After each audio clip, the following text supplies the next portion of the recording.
என்ன நண்பர்களே, எல்லாம் நல்லா இருக்கீங்களா? இப்போ நாம கையாலாக மூடி அப்படின்ற தலைப்புல தான் நம்ம வீடியோஸை பார்த்துக்கிட்டு இருக்கோம். இதுல போன வீடியோவில் பார்த்தீங்கன்னா எரிபொருளோட விலை உயர்வை பற்றி நான் உங்ககிட்ட சொல்லியிருந்தேன். என்னப்பா லிட்டருக்கு ஒரு 30 ரூபா கூட வந்தா மாசத்துக்கு ஒரு 300 500 கூட வரப்போகுது. அதில் என்ன பெரிய வித்தியாசம்னு கேட்குறீங்களா?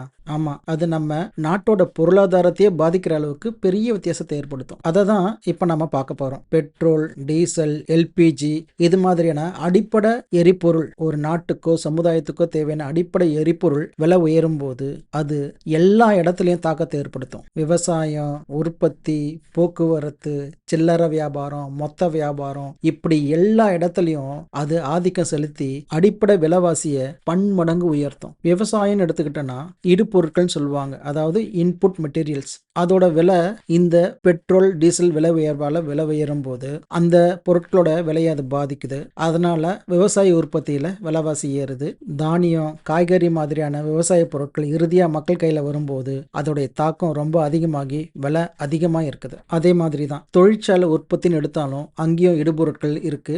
ஸோ அந்த இடுபொருட்களோட விலை உயர்வு உற்பத்தி செய்யப்படக்கூடிய பொருளோட விலையை உயர்த்தி அதனால நம்ம கைக்கு கிடைக்கக்கூடிய ஸ்டீல், அலுமினியம், பித்தளை, வெங்கலம், காப்பர், பிளாஸ்டிக் இந்த மாதிரியான பொருட்களோட விலையை உயர்த்துது. இன்னும் மின்சார பொருட்கள், மின்னணு பொருட்கள், வீடு கட்டுமான பொருட்கள், வாகனங்கள் இப்படி எல்லா இடத்துலையும் விலைவாசி உயருது. அது மட்டும் இல்ல, பால் பொருட்கள், இறைச்சி, முட்டை இந்த மாதிரியான பொருட்கள் மேலையும் விலைவாசி உயருது. இப்படி எல்லா இடத்துலையும் விலை ஏறுறதால வேற வழி இல்லாம அரசாங்கத்தை நடத்துறதுக்காக வரியை ஏத்துது. மக்களுக்கு இன்னும் சும கூடுது. எரிபொருளோட விலையை கட்டுப்பாட்டுக்குள்ள வைக்காததால ஒட்டுமொத்த சமுதாயத்து மேலையும் ஒரு பெரிய பொருளாதார சுமை ஏற்படுது. இதுக்கு அரசாங்கமும் எந்த விதிவிலக்கும் கிடையாது. இப்படி விலையேற்றம் போய்கிட்டே இருந்தா இதுக்கு என்னதான் முடிவு? ஒரு காலத்துல 10 ரூபாய்க்கு வாங்கின அரிசி இன்னைக்கு 50 ரூபா கொடுத்தாலும் கிடைக்க மாட்டேங்குது. இதுக்கெல்லாம் யார் காரணம்? இதுக்கெல்லாம் யார் பொறுப்பெடுக்கிறது? அது மட்டுமா, ஒரு காலத்துல 10,000 சம்பாரிச்சா போதும் ஒரு மிடில் கிளாஸ் குடும்பத்தை சந்தோஷமா நடத்த முடியும். ஆனா இன்னைக்கு 20,000 சம்பாரிச்சாலும் அது